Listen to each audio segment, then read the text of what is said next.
Papaayos natin mga kapasada yung isa kong tricycle na kulay white yung may franchise. Gagamitin muna natin ngayon, ito yung private tricycle ko. So naka-private po siya, na transfer na rin sa 3 wheels. Okay, napansin lang po ako dito mga kapasada. Nagdala nito ay maalaga sa tricycle. So papakita ko sa inyo mga kapasada.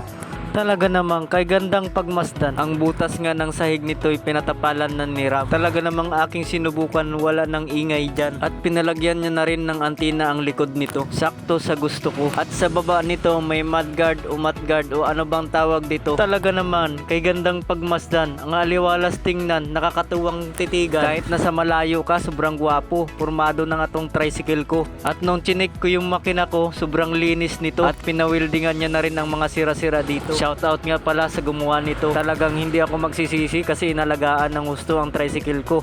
Ha ha ha!